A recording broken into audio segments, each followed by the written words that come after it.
आइए प्यारे बच्चों, कैसे आप सब? उम्मीद करते हैं बहुत ही अच्छे होंगे। और आज का एक शानदार क्लास होने वाला है आप पर इमेज संख्या सिद्ध करने के लिए। यहाँ से 100% ही की एग्जाम में आता है और आप हंस हंस के बना दीजिएगा। इस वीडियो को देखने के बाद आपको कुछ भी देखने की जरूरत नहीं पड़ेगी, यानी कहीं भी देखने की जरूरत नहीं पड़ेगी। एक बात याद रखिएगा हमेशा कि किस्मत और मेहनत में बहुत बड़ा फर्क होता है मेरे दोस्त। किस्मत केवल वही दिला सकती है जो आपको लिखा होगा, लेकिन मेहनत आपको वो दिला देती है जो किस्मत में भी नहीं लिखा है। मेरा नाम है राजू कुमार और आप देख रहे हैं श्योर शॉर्ट मैथ और आप सभी का ढेर सारा स्वागत है। तो चलिए, आज की क्लास की महत्वपूर्ण होने वाला वीडियो ओल्ड एनसीईआरटी अगर देखेंगे तो 1.3 मिलेगा और अगर न्यू पैटर्न पे जो एनसीईआरटी आया है वो 1.2 में दिया गया है। इसमें सिद्ध करना है कि √5 हो। कई प्रकार की संख्या है जो अपरिमेय संख्या को सिद्ध करना है। कैसे सिद्ध करेंगे, कैसे सिद्ध होता है, बस बने रहिएगा मेरे साथ। तो देखिए चुटकियों में कैसे क्लियर करते हैं। तो सबसे पहले थोड़ी सी अगर हम बात कर ले यहाँ पे तो इसके बारे में जान लेते हैं। क्या अपरिमेय संख्या? अपरिमेय संख्या किसे कहेंगे, ध्यान समझिएगा। ये तो आप लोग जानते होंगे, सिंपल सी बातों में हम समझा देते हैं आप लोग के। वैसी संख्या जो रूट के अंदर हो लेकिन उसका पूर्ण रूप से वर्गमूल नहीं निकलता हो, वह अपरिमेय कहलाता है। जैसे √2 है, अच्छा √5 है, ठीक है, रूट क्या लिख दिए, √5 है। 6/√7 है, अच्छा √11 क्या है, 3 है। कुछ भी संख्या हो, √12 हो, वैसी संख्या जो रूट के अंदर हो और उसका पूर्ण रूप से वर्गमूल नहीं निकल पाता है, वह अपरिमेय संख्या कहलाता है। अगर हम बात करें कि √16 लिख देंगे तो ये गलत होगा, क्योंकि 16 का वर्गमूल 4 आ जाता है और 4/1 लिख देंगे तो ये परिमेय हो जाएगा। क्योंकि आप पढ़ चुके हैं परिमेय के बारे में कि जितनी भी गिनती की संख्या है सभी के सभी क्या है, परिमेय संख्या है। एक सवाल दिया जाता है क्या शून्य भी परिमेय संख्या है, तो बिल्कुल याद रखिएगा शून्य भी क्या है, परिमेय संख्या है। यानी हम जानते हैं कि परिमेय संख्या किसे कहा जाता है, तो जो P/Q के रूप में लिखा जाता है, ठीक है, रूप में लिखा जाता है। आइए थोड़ा सा चर्चा करेंगे एग्जाम्पल के रूप में। जैसे एक 0 भी है, 1 भी है, 2 भी है। आखिर कहेंगे सर ये 2 कैसे है?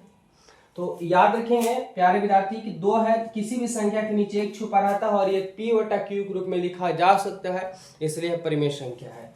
7/5, ठीक है, कोई भी संख्या 7/9 या 11/2, ठीक है, ये सभी के सभी कौन संख्या है, तो परिमेय संख्या। अच्छा बात करें इसमें और आएंगे, √25 भी आ जाएगा, क्योंकि √25 का वर्गमूल 5 और 5/1 लिख सकते हैं, तो परिमेय संख्या। तो परिमेय संख्या किसे कहेंगे, तो जो P/Q के रूप में लिखा जा सकता है या रूट में हो लेकिन उसका वर्गमूल निकल जाता है, तो हमारे पास वो क्या कहलाता है, परिमेय संख्या कहलाता है। अपरिमेय संख्या याद रखेंगे, अपरिमेय संख्या तो अपरिमेय संख्या जिसे P/Q के रूप में नहीं लिखा जा सकता है। अपनी भाषा में समझने का काम करेंगे मेरे प्यारे विद्यार्थी। क्या कि जो रूट के अंदर हो और उसका पूर्ण रूप से वर्गमूल नहीं निकलता हो, वही क्या कहलाता है, तो अपरिमेय संख्या कहलाता है। अब चलिए, तो क्लियर हो गया ऑब्जेक्टिव के लिए। अब हम बात करेंगे सब्जेक्टिव के लिए, मजा आएगा, बस आप लोग वीडियो में बने रहिएगा। देखिए पहला ही क्वेश्चन है और थोड़ी सी हार्ड लेवल का क्वेश्चन है, लेकिन खैर कोई बात नहीं, जब पढ़ रहे हैं तो फिर टेंशन क्या लेना है। देखिए सवाल है, सिद्ध कीजिए कि √5 एक अपरिमेय संख्या है। प्यारे विद्यार्थी, अब आप लोग भी जान रहे हैं कि रूट है 5 और इसका पूर्ण रूप से वर्गमूल नहीं निकलता है, तो ऑलरेडी कौन संख्या, अपरिमेय। और आपको सिद्ध भी करना है क्या, कि अपरिमेय। बड़ा गजब बात है भाई। अब ये कह दिया कि जैसे सपोर्टेड है ना, ये कह दिया कि ये पेन है, सिंपल सी बात है, ये पेन है, कि अभी बहस हो सकता है, कहेंगे सर ये तो नहीं। लेकिन अगर हम कह दिए कि ये मोबाइल है, ये क्या है, मोबाइल है, और तब क्या होगा, इस पे बहस हो जाएगा और बहस होगा, लेकिन जो हकीकत है तो वही सामने आएगा। तो आज यहाँ पे वही करना है, हमें सवाल से बहस करना है। क्या करना है, सवाल से बहस करना है, क्योंकि हमें सिद्ध करना है। क्यों बहस करना है, क्योंकि हमें सिद्ध करना है। जैसे मान लेते हैं कोई लड़का रमेश है, अब यही सिद्ध करना है कि यही रमेश है कि नहीं है, तो वही चीज को आज हम करेंगे। क्लियर है? चलिए सबसे प्यारा वर्ड लिखेंगे आप लोग, क्या, हल, ठीक है। इस ढंग से बनाएंगे तो बोर्ड एग्जाम में एक भी नंबर नहीं कटेगा। बस मेरे साथ बने रहिएगा, वीडियो को बिना स्किप के देखिएगा। 100% वादा करते हैं कि आपको इस वीडियो को देखने के बाद आपको कुछ देखने की जरूरत नहीं पड़ेगी कहीं। तो सबसे पहले सिद्ध कीजिए √5 एक अपरिमेय संख्या, तो ये अपरिमेय है, इसे हम उल्टा मान लेंगे। क्या, उल्टा, विपरीत। तो हम अपरिमेय को परिमेय मान लेते हैं। चलिए, माना कि √5 एक कौन संख्या है, तो परिमेय संख्या है। हम यहाँ पे क्या मान लिए हैं, √5 एक परिमेय संख्या मान लिए। तो कह सकते हैं आप लोग कि सर 5 बराबर क्या 5 लिख सकते हैं, कहेंगे सर बिल्कुल लिख सकते हैं, 5 बराबर 5 बिल्कुल लिख सकते हैं। तो हम यहाँ पे कह सकते हैं, ध्यान समझिएगा विद्यार्थी यही नहीं समझ पाते हैं, हम यहाँ पे कह सकते हैं कि √5 को हम क्या माने हैं, परिमेय संख्या।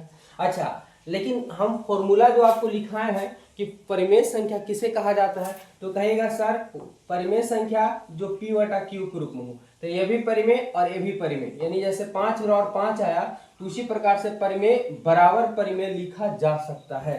कहेंगे सर बिल्कुल लिखा जा सकता है। आइए अब यहाँ पे क्या करेंगे, तो आपको नजर आ रहा होगा तिरछा हम चाहे तो क्या कर सकते हैं, गुना कर सकते हैं, लेकिन यहाँ पे थोड़ा सा हमें दर्शा देते हैं कि आखिर P और Q है क्या। तो देखेंगे क्या, तो जहां P और Q एक धन पूर्णांक है, क्या धन पूर्णांक है जो सह अभाज्य है, ठीक है, जिसका है ना, जिसमें एक के अतिरिक्त, अभी सभी चीजें समझाएंगे बस देखते रहिए, जिसमें एक के अतिरिक्त कोई अन्य गुणनखंड नहीं है। अब यहाँ पे प्रेम से समझने का काम कीजिएगा। हम लिखे कि जहां P और Q एक धन पूर्णांक है, मतलब प्लस में संख्या है, आगे जो सह अभाज्य है, अभाज्य तो है साथ में सहभाज्य है, जैसे 7 कौन संख्या, तो कहेंगे सर अभाज्य संख्या है। अच्छा 17 कौन संख्या है, तो अभाज्य संख्या है, ना 17 से 7 कट सकता है, है ना 7 से 17 कट सकता है, ना 17 से 7 कट सकता है, तो ये क्या बन जाएगा, सह अभाज्य बन जाएंगे। क्लियर है। जब कोई एक दूसरे से नहीं कटेगा तो ध्यान समझेंगे, जिसमें एक के अतिरिक्त, लेकिन 1 से 7 भी कटेगा, 1 से 17 भी कटेगा, बाकी तो कोई संख्या नहीं काट सकता है। हम यहाँ लिख दिए जिसमें एक के अतिरिक्त, जिसमें एक, ध्यान देंगे जिसमें एक, ठीक है, एक के अतिरिक्त कोई अन्य गुणनखंड नहीं है, यानी केवल एक से ही कट सकता है, इसके अलावा किसी भी संख्या से ये नहीं कट सकता है। आइए बस ये समझ लीजिएगा ना, मजा आ जाएगा। देखिएगा अब यहाँ पे हम क्या करेंगे, तो सबसे पहले इस सवाल को देखिए कैसे चुटकियों में उड़ाते हैं, ठीक है, सवाल को कैसे चुटकियों में उड़ा देते हैं। यहां पे हम क्या करेंगे, तो तीसरे अगर आप गुना करेंगे तो क्या हो जाएगा, हमारे पास 5√5 × Q और बराबर में क्या P। यहां पे दोनों पक्षों में वर्ग करने पर क्या करेंगे, तो दोनों पक्षों में वर्ग करने पर आखिर हम वर्ग क्यों करेंगे, तो विद्यार्थी आप √5 को क्या माने, परिमेय, और रूट के अंदर रहेगा तो हमेशा अपरिमेय ही रहेगा, तो हमें परिमेय सिद्ध करना है, ठीक है, अपरिमेय तो लाना ही है, लेकिन हम सिद्ध क्या करने का प्रयास कर रहे हैं, परिमेय, तो हमें इसको बिना रूट के अंदर रूट के बाहर करना होगा, इसीलिए हम यहाँ पे क्या कर रहे हैं, वर्ग कर रहे हैं। तो यहाँ पे देखेंगे √5 × Q का होल स्क्वायर, और यहाँ हमारे पास हो जाएंगे P का होल स्क्वायर। अब जरा समझिए, रूट का स्क्वायर से रूट कट जाता है तो ये 5 बचेंगे, लेकिन होल स्क्वायर तो दोनों के लिए, तो यहाँ पे हमारे पास Q स्क्वायर हो जाएंगे और एक P स्क्वायर का P स्क्वायर। अब जरा समझें, इसे हम क्या कर लेंगे, तो इसे चाहे तो हम समीकरण 1 कर सकते हैं और इसे हम समीकरण क्या मान लेंगे, 2 कर लेंगे। बहुत ही प्रेम से समझा रहे, बस वीडियो में बने रहिएगा। देखिए 5Q स्क्वायर बराबर P है, अगर हम Q स्क्वायर निकालते हैं तो P स्क्वायर का ये P स्क्वायर और गुना का उल्टा बट्टा में भाग हो जाएंगे, क्या हो जाएगा, बट्टा, है ना, भाग हो जाएंगे। तो जब भी भागा दिया जाता तो नीचे वाला से भाग दिया जाता है, यानी 5 से कौन कटेगा, तो P स्क्वायर कटेंगे। जैसे एग्जाम्पल के रूप में समझा रहे हैं, 2 से हम 10 का स्क्वायर में भागा देंगे, तो 10 का स्क्वायर क्या होता है, 100 बटा में 2, कितना बार में कटेगा, 50 बार में। आइए अब बिना स्क्वायर वाला में देते हैं, तो 10/2, तो 10/2 कितना से कटेगा, कहेंगे सर 5 से, ये भी कट गया। यहाँ पे कहने का मेरा मतलब हुआ, ये गुना में है तो जाएगा भागा में, और जब भी भागा पड़ेगा तो 5 से भागा पड़ेगा, तो कहने का मतलब कि एक बार भागा देंगे स्क्वायर वाला में और एक बार भागा देंगे बिना स्क्वायर वाला में, तो दोनों को दोनों कट रहा है, दोनों से दोनों क्या हो रहा है, कट रहा है। बहुत इंटरेस्टिंग पॉइंट है, इसलिए इसको जरा ध्यान से देखिएगा। आइए यहां पे देखेंगे, अतः यहां लिखेंगे, यहां पर क्या हो रहा है कि 5 जो है 5 से भागा पड़ेगा पी स्क्वायर में, तो 5 पी स्क्वायर को क्या करता है, तो विभाजित करता है। काटना मतलब विभाजित करना। तो यहां पर 5 जो है पी स्क्वायर को विभाजित करता है, इसीलिए 5 पी को भी क्या करेगा, तो विभाजित करेगा। जैसे यहां पे हम देखें तो स्क्वायर वाला को काटा, बिना स्क्वायर वाला को भी काट दिया, यानी 5 आएगा तो पहले एक बार पी स्क्वायर को विभाजित करेगा, अब 5 जो है बिना स्क्वायर वाला को विभाजित करेगा, यानी यहां पर 5 पी स्क्वायर को विभाजित करता है, इसीलिए 5 जो है पी को विभाजित करेगा, मतलब स्क्वायर को तो करेगा, बिना स्क्वायर वाला को भी विभाजित कर देगा। क्लियर है? आइए चेरा देखिएगा, इसी में टाइम लग रहा है, इसके बाद जरा सा भी समय नहीं लगेगा। अब अगर हम बात करें तो सबसे, अब यहां तक करने के बाद ये जो संख्या p है, अगर यहाँ पे √3 सिद्ध कर रहे हैं तो 3 मानेंगे, 7 रहेगा तो 7 मानेंगे, 5 रहेगा तो 5 और 2 रहेगा तो 2 मानेंगे। तो ये संख्या जो हमारे पास p है, तो हम क्या करेंगे, माना, ठीक है, यानी डायरेक्ट ले लेते हैं। देखिएगा कि p बराबर क्या मान लेते हैं, तो 5 है तो 5, और p और q छोड़ करके कोई भी ABCD से अक्षर ले सकते हैं। तो चलिए हम k मान लेते हैं। तो p बराबर 5 क्या किए हैं, माना, ठीक है, क्या किए हैं, माने हैं। जहां 5 के एक क्या है, 5 के एक पूर्णांक है, एक क्या है, पूर्णांक है। अब कोई दिक्कत नहीं है। अब चलिए तो इसे मान बैठाते हैं, कहां बैठाएंगे, तो समीकरण 2 में। तो समीकरण 2 में किसका मान, p का मान रखने पर तो 5 का 5, क्यू स्क्वायर का क्यू स्क्वायर बराबर में है पी स्क्वायर, यानी 5 क्यू स्क्वायर हो गया हमारे पास। और p के स्थान पे जरा बताएं क्या बैठाएंगे, तो p के स्थान पे हमारे पास क्या है, 5 के, तो 5 के, लेकिन यहाँ पे होल स्क्वायर है तो होल स्क्वायर कर दिए। अब 5 क्यू स्क्वायर हो जाएंगे, अब 5 के स्क्वायर करेंगे 25, और ये होल स्क्वायर है यानी दोनों के लिए, तो k का स्क्वायर होगा तो k स्क्वायर। अब ये 5 से काटेंगे तो 5 25, 5 बार में कट जाएंगे, ठीक है, क्योंकि गुना को उल्टा बट्टा में 5 आएगा तो 5 25 कट जाएगा, यानी बराबर में सेम टू सेम रहते हैं, गुना में तो कट जाता है। आइए मेरे प्यारे विद्यार्थी, समीकरण पहला दूसरा ये क्या कर लेते हैं, तीसरा कर लेते हैं। यहां पे अगर देखने की बात करें तो ये जो 5 है वो 5 कहाँ आएगा, नीचे आएगा, 5 कहाँ आएगा, नीचे। तो 5 से कौन कटेगा, क्यू स्क्वायर, और 5 से बिना स्क्वायर वाला भी कटेगा, जो अभी हम आपको शर्त बता के गए थे, ठीक है, याद रखेंगे। आइए, ठीक है, हाईलाइट कर दे रहे हैं ताकि आपको अच्छे से समझ में आ सके। अब जरा समझने का काम करेंगे तो यहां पे क्या होगा, इसी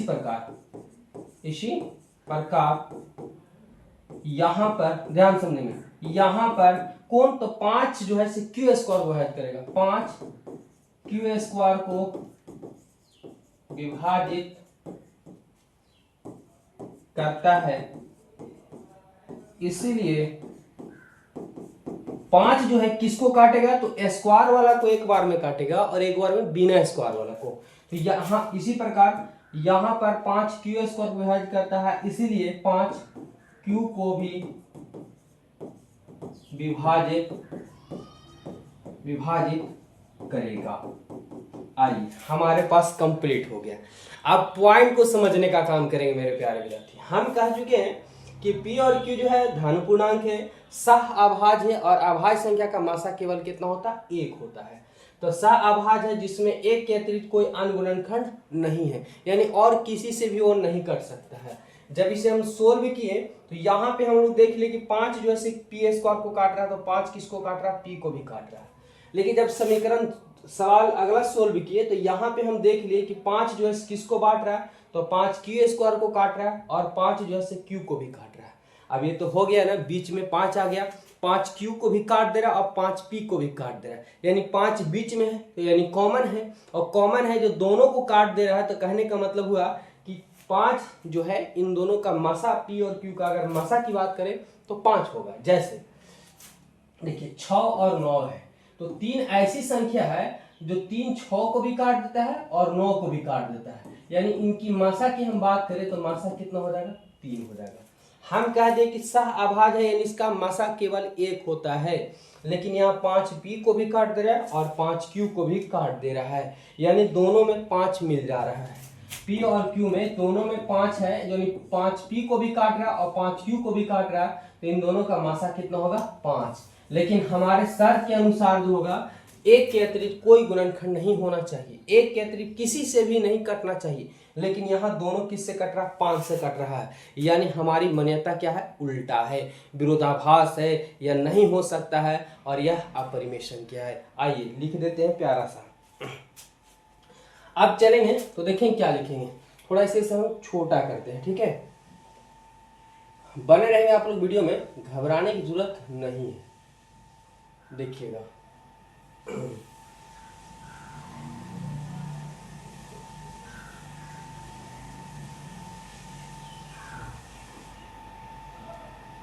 आइए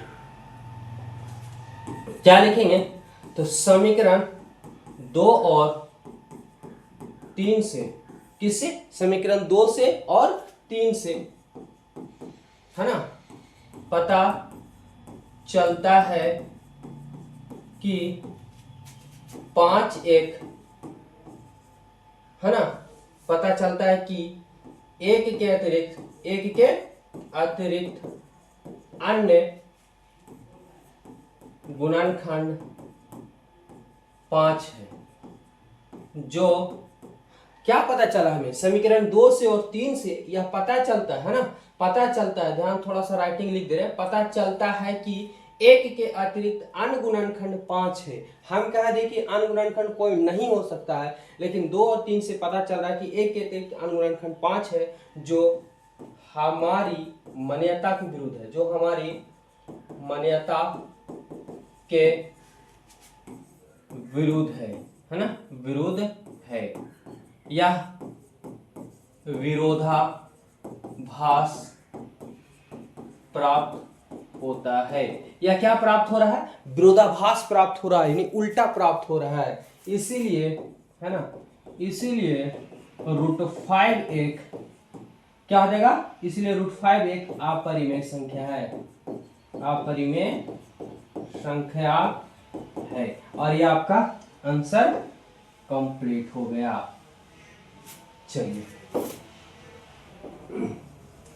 फिर से एक बार रिपीट करते हैं, आप लोगों को समझने काम कीजिएगा, सीधी कीजिए कि √5 एक अपरिमेय संख्या। हम क्या किए, तो सबसे पहले √5 को एक हम परिमेय मान लिए हैं, और परिमेय बराबर परिमेय होते हैं जहां P और Q धन पूर्णांक है, प्लस में है, जो सह अभाज्य है, यानी ऐसी संख्या है ना तो P Q से कट सकता है ना Q P से कट सकता है, एक दूसरे से विरोधाभास है ना, जिसमें एक के अतिरिक्त कोई भी अन्य गुणनखंड नहीं है।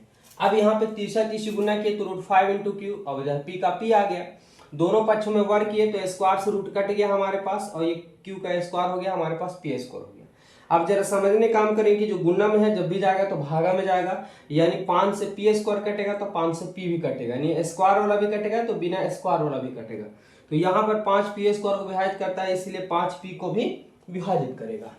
चलिए हम अब क्या किए, तो इधर बराबर में P था, P के स्थान पे 5 के ले लिए, 3 रहेगा, 3 तिहाई 9 अगर बनाएंगे 3 का √3 का, तो यहाँ पे 3 मान लेंगे, 3 के कर लेंगे, √2 रहेगा तो 2 के मान लेंगे, क्लियर है। 7 रहेगा तो √7 के रहेगा, √7 को सिद्ध करना तो यहाँ 7 के मान लेंगे, जहाँ 5 के एक पूर्णांक है, ठीक है, 5 के क्या है, पूर्णांक है। अब समीकरण 2 में इसका हम क्या कर दे रहे हैं, तो मान रख रहे हैं। चलिए मान रखे, 25 आया, के स्क्वायर आया, 5 से काट दिए, 5 यहाँ आ गया। अभी जरा देखेंगे कि 5 जब भी आएगा तो बट्टा में आएगा, तो बट्टा में आएगा तो 5 से कौन कटेगा, Q स्क्वायर, तो इस प्रकार यहाँ पर 5 Q स्क्वायर विभाजित करता है, इसीलिए 5 Q को भी विभाजित करेगा। अब दिमाग हो गया खराब, कैसे, जरा समझिएगा।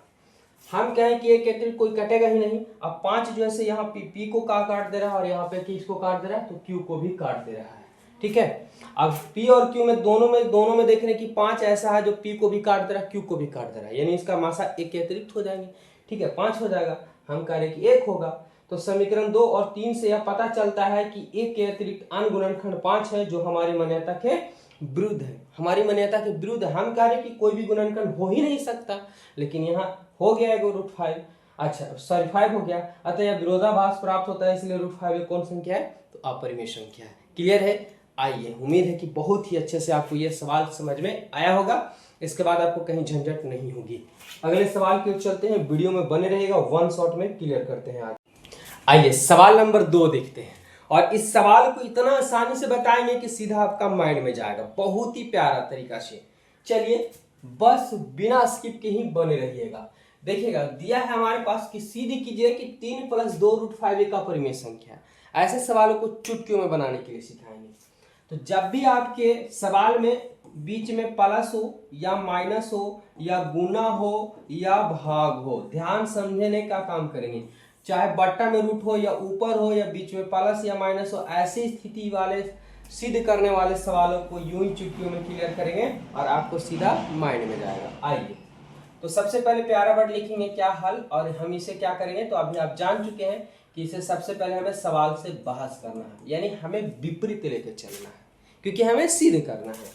तो हम ये अपरिमेय दिया तो हम क्या मानेंगे, परिमेय। आइए माना कि 3 + 2√5 एक परिमेय संख्या है। क्या मान लिए, परिमेय संख्या मान लिए। तो यहाँ पे 3 + 2√5 एक हम संख्या जो है, इस संख्या को क्या कह रहे हैं, तो कहेंगे सर हम परिमेय संख्या कह रहे हैं। तो क्या अब p कौन संख्या होती है, देखिए p/q भी परिमेय संख्या होती है और p भी परिमेय होता है। जैसे 3/5 परिमेय है तो 2 भी एक परिमेय है, क्योंकि 2/1 लिख सकते हैं, और ये भी p/q के रूप में है। तो जब भी प्लस माइनस हो या गुना भाग हो तो आप केवल एक संख्या मान के बनाएंगे, तो आपको समीकरण बनाने में आसानी होंगे और आसानी से सिद्ध भी हो जाएगा। क्लियर है? आइए देखेंगे तो क्या किए यहाँ पे हम, तो 3 + 2√5 है। अब यहाँ पे हम क्या मान लिए, तो p मान लिए। जहां ध्यान समझेंगे, जहां जो है, जहां p एक धन पूर्णांक है, क्या है, धन पूर्णांक, यानी कोई एक प्लस में संख्या है, और कोई भी प्लस में संख्या जो होती है वो कौन संख्या होती है, परिमेय संख्या होती है। आइए आप जरा समझने का काम करेंगे कि ये परिमेय बराबर हम परिमेय लिख दिए हैं।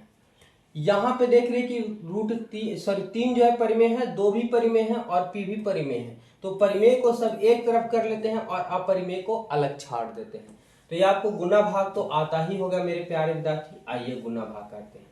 प्लस रहेगा तो यहीं पे छोड़ देंगे, माइनस रहेगा तो हम माइनस वाले रूट को इधर कर देंगे। तो यहाँ देख रहे हैं कि प्लस में तो 2√5 का 5, अच्छा ये p का p, ये प्लस में इधर गया तो हमारे पास माइनस में हो जाएंगे। अब यहाँ पे समझने का काम करेंगे कि √5 लिख दिए हैं, अब ये p का p -3 और ये गुना को उल्टा भागा हो जाएंगे, बट्टा में 2 हो जाएगा। तो क्या आप इसको ऐसे लिख सकते हैं, इसको इधर हम इसको इधर लिख देते हैं, यानी p -3 बट्टा में 2 और बराबर में क्या, √5। समीकरण फर्स्ट कर लेते हैं, कर लेंगे, बिल्कुल कर लीजिएगा, ठीक है। आइए यहां पे अब समझने का काम करेंगे प्यारे विद्यार्थी। जैसे अगर हम बात करें कि 8 कौन संख्या है, तो कहेगा सर ये तो 8 परिमेय संख्या के रूप में भी आ जाता है। अच्छा अगर बात करें कि 2 कौन संख्या है, तो कहेंगे सर ये भी परिमेय संख्या होता है। अच्छा चला अगर हम इसको काट देते हैं, ये कौन संख्या है, तो कहेंगे सर ये भी परिमेय संख्या है। यानी एक हमारा शर्त बन जाता है कि परिमेय संख्या का भाग देने पर जो भागफल आता है वो भी परिमेय होता है, यानी परिमेय बराबर क्या बन जाता है, परिमेय बन जाता है। समझने काम कीजिएगा, जैसे 3 परिमेय 2 भी परिमेय, गुना कर दिए 6 और 6 भी परिमेय, तो गुणनफल भी क्या होता है, परिमेय, यानी परिमेय बराबर परिमेय होते हैं। तो चाहे भागफल हो, गुणनफल हो, है ना, सभी के सभी योगफल हो, अंतर हो। जैसे अगर बात लेते हैं कि 6 और बट्टा 6 - 3 कितना आएगा, तो 6 में से 3 जाएगा 3, ये भी परिमेय है, ये भी परिमेय है, और हल करने के बाद भी क्या आ रहा है, तो परिमेय आ रहा है। यानी एक शर्त बन जाता है कि परिमेय संख्या का अंतर भी क्या होता है, तो परिमेय ही होता है। ठीक है प्यारे विद्यार्थी, देखिए ना कैसे मजा आएगा। क्या लिखेंगे, हम जानते हैं, ठीक है, हम जानते हैं, क्या जानते हैं कि परिमेय संख्या का, यहां पे बट्टा में है तो भागफल कर लेंगे, ठीक है, मेन लाइन दिया बट्टा में तो भागफल कर लेंगे। हम जानते हैं कि परिमेय संख्या का क्या भागफल, परिमेय संख्या का भागफल भी परिमेय होता है। परिमेय संख्या का भागफल भी एक परिमेय होता है या परिमेय संख्या का भागफल भी परिमेय होता है। यानी हम कह सकते हैं, ध्यान समझिएगा, हम कह सकते हैं, क्या कह सकते हैं, लिखिएगा, हम कह सकते हैं कि परिमेय, देखिए पर हम जानते हैं कि परिमेय संख्या का भागफल भी परिमेय होता है। हम कह सकते हैं कि परिमेय संख्या बराबर परिमेय संख्या। हम शर्त के अनुसार तो यही कह सकते हैं ना कि हम जानते हैं कि परिमेय संख्या का भागफल भी परिमेय होता है, यानी परिमेय संख्या बराबर परिमेय संख्या। लेकिन अगर हम बात करें कहां से चलेंगे, तो समीकरण अगर हम बात करें कि एक से चलते हैं, कहां से चलते हैं, तो एक से चलते हैं।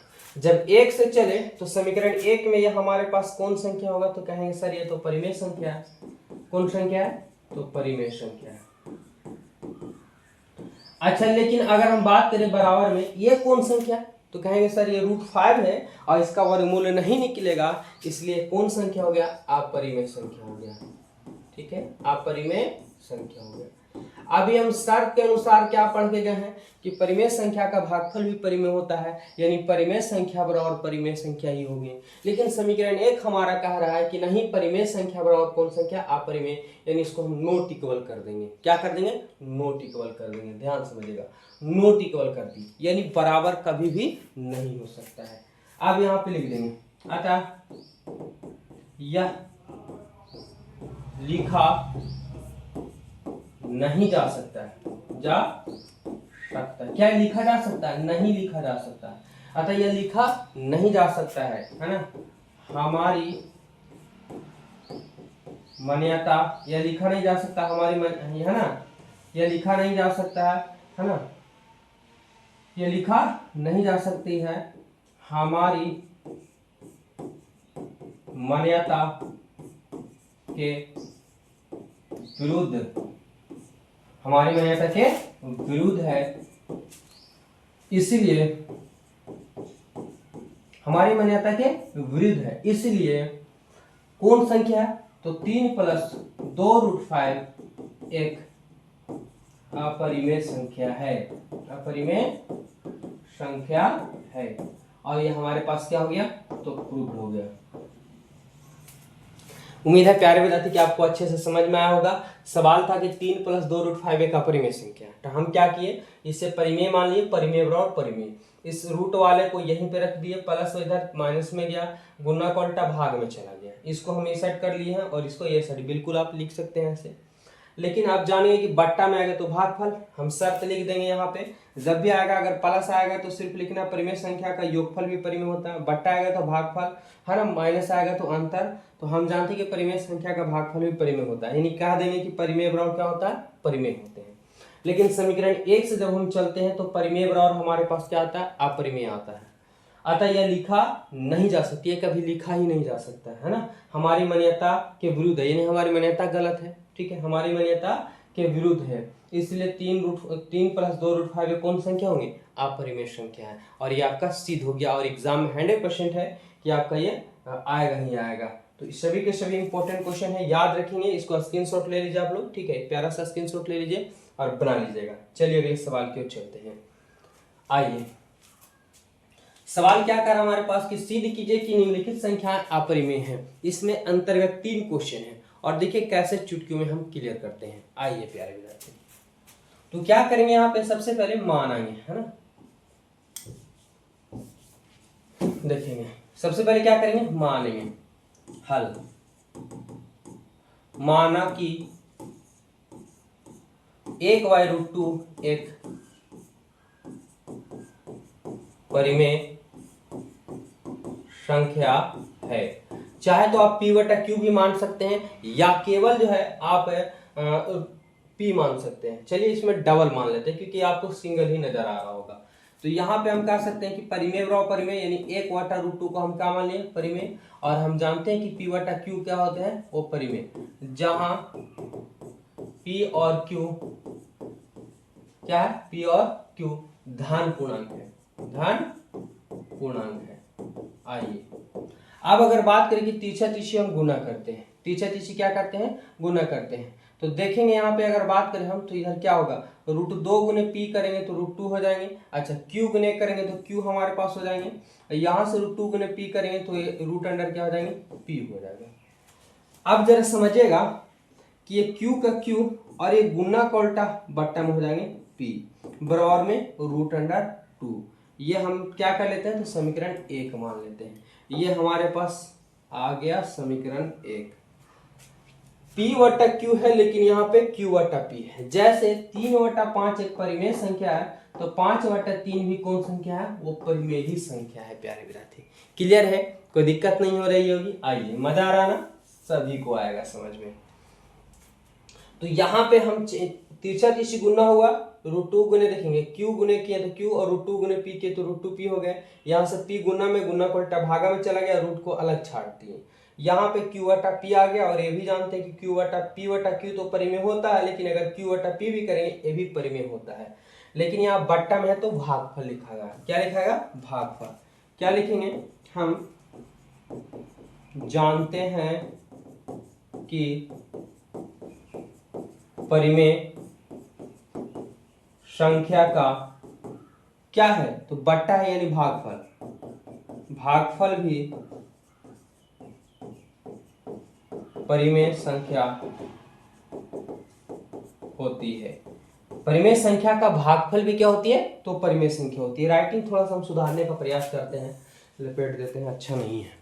आइए चलेंगे, तो परिमेय संख्या का भागफल भी परिमेय होता है, हम कह सकते हैं क्या, कि परिमेय संख्या बराबर परिमेय संख्या, यही कह सकते हैं। बिल्कुल चला, बिल्कुल लिखिएगा, परिमेय संख्या का भागफल भी परिमेय होता है, परिमेय बराबर परिमेय। अब चलेंगे कहां से, तो चलेंगे समीकरण जो है हम 1 से चलेंगे। समीकरण 1 से अगर हम बात करें तो ये Q वटा P कौन संख्या है, तो कहेंगे सर ये परिमेय संख्या है। कौन संख्या है, तो परिमेय संख्या है, यानी परिमेय संख्या बराबर ये कौन संख्या है, तो √2। तो √2 तो कहेंगे सर ये तो अपरिमेय संख्या है, अपरिमेय संख्या। आइए अब यहाँ पे देख रहे हैं कि हम कह रहे शर्त हमारा क्या कह रहा था कि जब भी होगा तो परिमेय बराबर परिमेय होगा, लेकिन समीकरण 1 हमारा क्या कह रहा है कि परिमेय बराबर अपरिमेय। क्या ये लिखा जा सकता है, नहीं लिखा जा सकता है। इसे हम क्या कर देंगे, नॉट इक्वल कर देंगे। ध्यान से देखो, नॉट इक्वल यानी कभी ये बराबर नहीं हो सकता है ना, ये पॉसिबल नहीं है। आइए,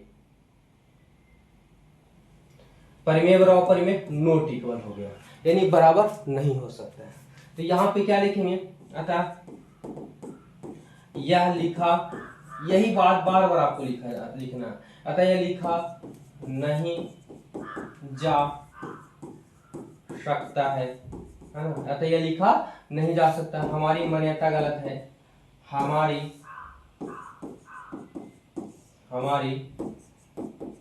मान्यता गलत है,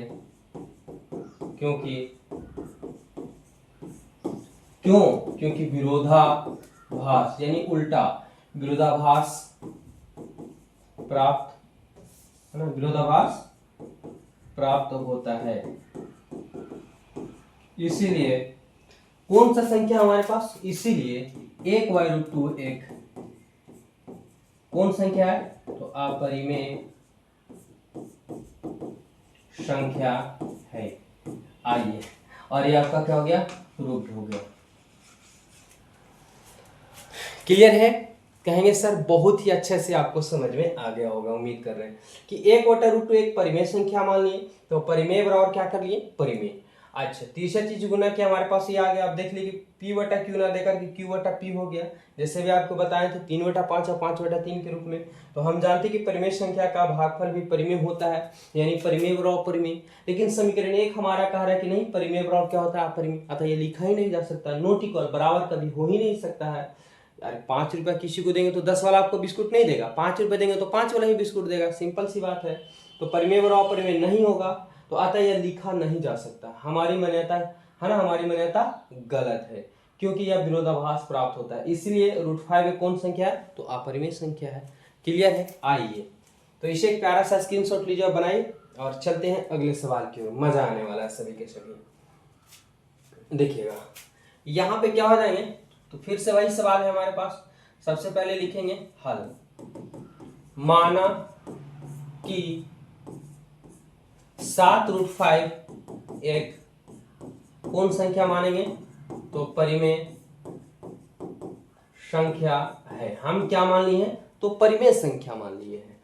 अब 7√5 जो है परिमेय है, लेकिन हम जानते हैं कि परिमेय संख्या p को भी कहा जाता है और p बटा q को भी कहा जाता है।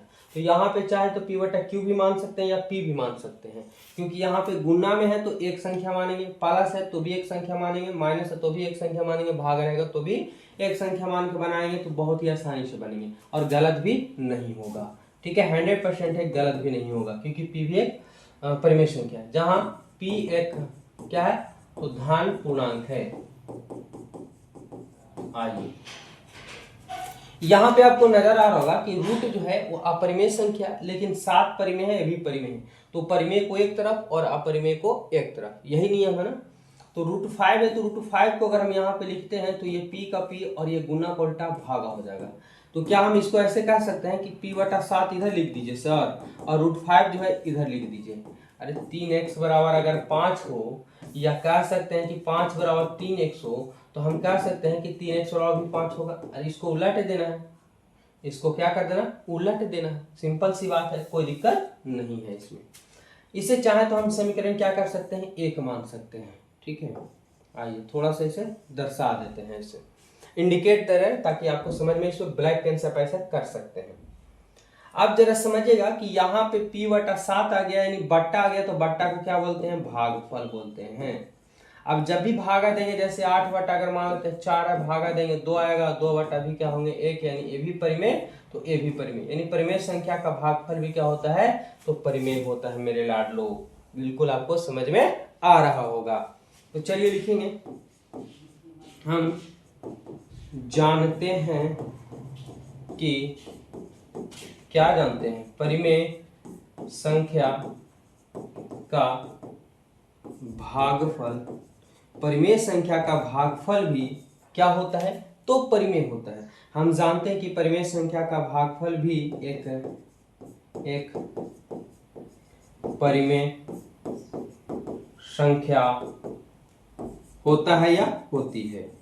आइए अब चलते हैं, अब जरा यहाँ पे चलेंगे, जरा ध्यान समझने का काम कीजिएगा। ठीक है, तो परिमेय संख्या का भागफल भी परिमेय होता है, या कह सकते हैं, क्या कह सकते हैं कि परिमेय संख्या बराबर कौन संख्या, तो परिमेय संख्या, परिमेय संख्या बराबर परिमेय संख्या। लेकिन कहां से अगर हम चलेंगे, तो समीकरण 1 से चलते हैं। समीकरण 1 से जब समीकरण 1 से चलते हैं, तो ध्यान से एक बात समझिएगा कि समीकरण 1 से चलने के बाद ये कौन संख्या आपका, तो कहेंगे सर p बटा 7 है, यानी परिमेय संख्या है, तो बिल्कुल लिख दिए हम यहाँ पे क्या, परिमेय संख्या। लेकिन यहाँ पे आपको देखने को मिलोगे प्यारे विद्यार्थी, √5 और √5 में कौन संख्या होती है, तो अपरिमेय संख्या होती है।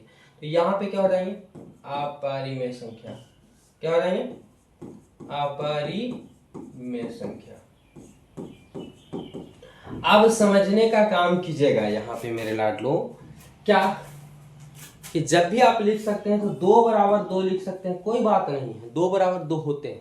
क्या 2 बराबर 3 लिख सकते हैं, तो कहेंगे सर बिल्कुल नहीं लिख सकते हैं, कभी ये पॉसिबल ही नहीं है। ठीक है, यही है यहाँ पे शर्त कि हम जानते हैं कि परिमेय संख्या का भागफल भी एक परिमेय संख्या होता है, ये शर्त कह रहा है। तो परिमेय बराबर परिमेय, लेकिन समीकरण कह रहा है कि नहीं परिमेय बराबर अपरिमेय, तो यानी झगड़ा होगा ना। एक बार है कि परिमेय बराबर परिमेय होता है, ये शर्त है, ये नियम है, ठीक है, लेकिन समीकरण एक कह रहा है कि नहीं परिमेय बराबर अपरिमेय, तो बिल्कुल बहस हो जाएगा। अब बहस हो जाएगा, यानी लिखा ही नहीं जा सकता, सत्य ही नहीं है, तो यहाँ पे नोट इक्वल कर देंगे। फिर क्या करेंगे, अतः यह लिखा नहीं जा सकता है, यह लिखा नहीं जा सकता है, हमारी मान्यता ही गलत है। इसीलिए कौन संख्या है, इसीलिए 7√5 एक अपरिमेय संख्या है, अपरिमेय संख्या है। और ये आपका क्या हो गया, तो प्रूव्ड हो गया, है ना। सिंपल, बहुत आसान है मेरे प्यारे विद्यार्थी। बस आप लोग बने रहिएगा, इसे भी एक प्यारा सा स्क्रीनशॉट लीजिए और मजा आने वाले हैं। क्लियर है, चलिए आगे बढ़ जाते हैं। एक सवाल इसमें और बचा है जिसको हम लोग देख लेते हैं। सवाल है हमारे पास कि सिद्ध कीजिए कि निम्नलिखित संख्याएं अपरिमेय संख्या है। निम्नलिखित संख्याएं कैसी संख्या है, तो अपरिमेय संख्या है। आइए ना सिद्ध करते हैं।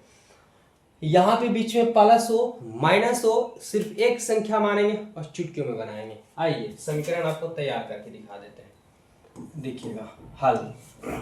याद रखिएगा मेरे प्यारे कि सफलता एक दिन में नहीं मिलती है, सफलता एक दिन में नहीं मिलती है। इसके लिए ना जाने कितनी रातें बितानी पड़ती है जग जग करके, तब जाके सफलता कहीं हाथ लगती है। तो आप लगातार मेहनत करते जाइए, आप फल की चिंता ना करिए, आप रिजल्ट की चिंता ना करिए। आप पढ़ेंगे, ऑटोमेटिक है कि आपका रिजल्ट बेहतर होगा, आने वाला भविष्य बेहतर होगा।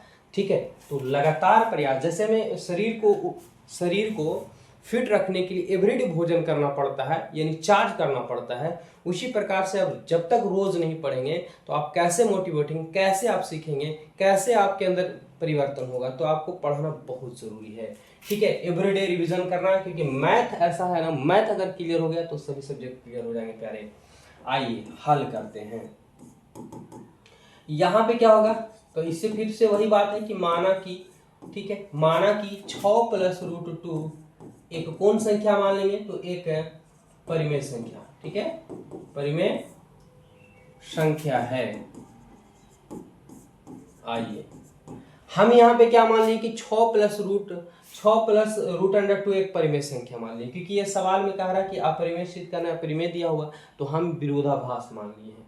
अब क्या करेंगे, तो परिमेय बराबर परिमेय। अच्छे से आपको लग रहा होगा कि सर ये 6 + √2 कैसे है परिमेय, समझिएगा प्यारे। ये तो परिमेय है लेकिन ये अपरिमेय है, तो परिमेय और अपरिमेय को मिलने से पूरा क्या बन जाता है, अपरिमेय बन जाता है। जैसे कोई व्यक्ति चोर नहीं है लेकिन वो चोर के साथ रहता है, तो उसे भी लोग क्या बोल दिया जाता है, चोर बोल दिया जाता है। सिंपल से अगर मान लेते सपोज इट इतना सारा दूध है, दूध में थोड़ा सा जहर मिल जाता है तो ये पूरा दूध क्या बन जाता है, जहर बन जाता है। संगत का फर्क होता है। ठीक है, तो उसी प्रकार से किसी भी संख्या में अगर अपरिमेय मिल जाए तो पूरा का पूरा क्या बना देता है, अपरिमेय बना देता है। क्लियर है। आइए, क्योंकि रूट के जो मान होते हैं वो पूर्ण रूप से नहीं निकल पाता है, तो यहाँ पे हम इसे क्या मान चुके हैं, 6 + √2 को एक परिमेय मान लिए हैं। और हम कहेंगे कि p भी एक कौन संख्या है, परिमेय संख्या है। जब प्लस माइनस हो तो आपको कुछ करने की जरूरत नहीं है, सिर्फ सिंगल डिजिट मान के बनाएंगे, बहुत ही आसानी से बनेगा।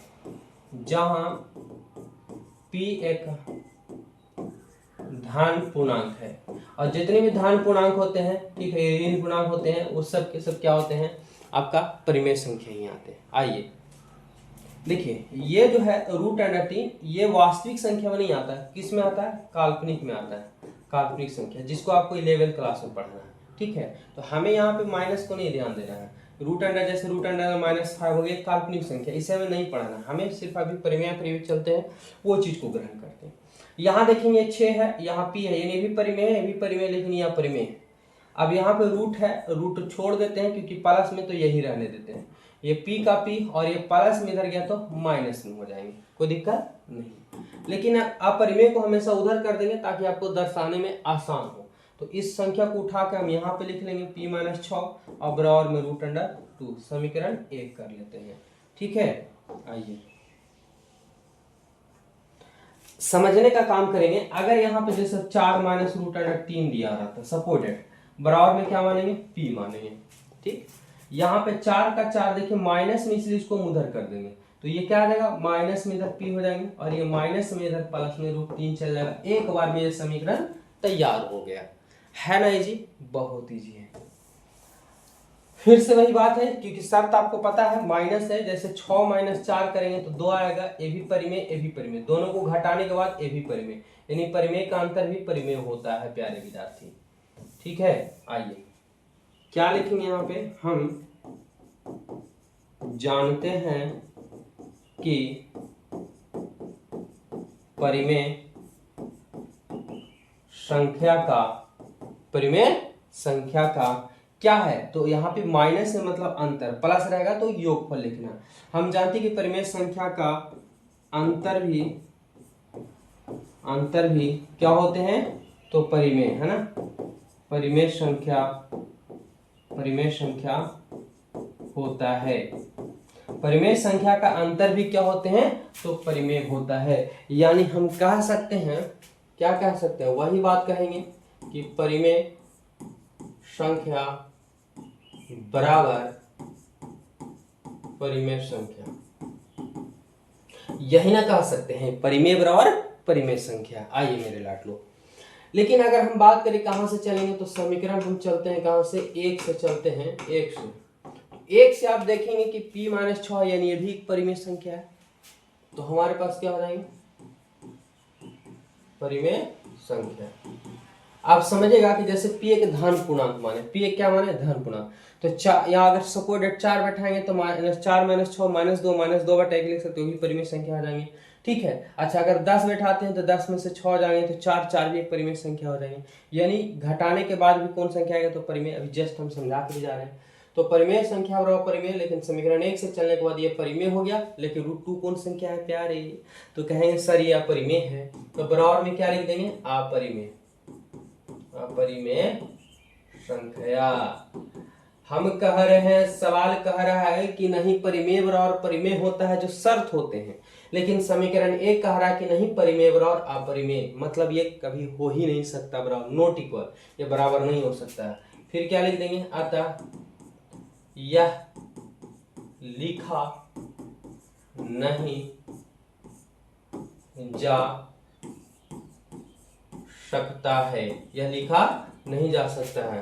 ठीक है, हमारी मान्यता ही क्या है, तो गलत है। क्यों, तो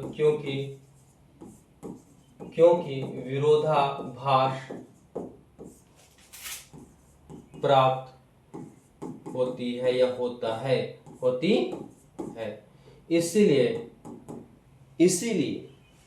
6 + √2 एक अपरिमेय, ठीक है, अपरिमेय संख्या है। अब यहाँ पे चाहे तो हम इसको क्या कर सकते हैं, ब्रैकेट लगा सकते हैं, ब्लैक पेन से बोर्ड एग्जाम, और ये आपका क्या हो गया, तो प्रूफ हो गया, हाईलाइट कर दिए ताकि आपको देखने में एग्जामिनर को समझ में आए। ठीक है, चाहे ये ब्लैक पेन से आप ऐसे ढंग से लिख सकते हैं, हेडिंग बना सकते हैं, कोई दिक्कत नहीं है।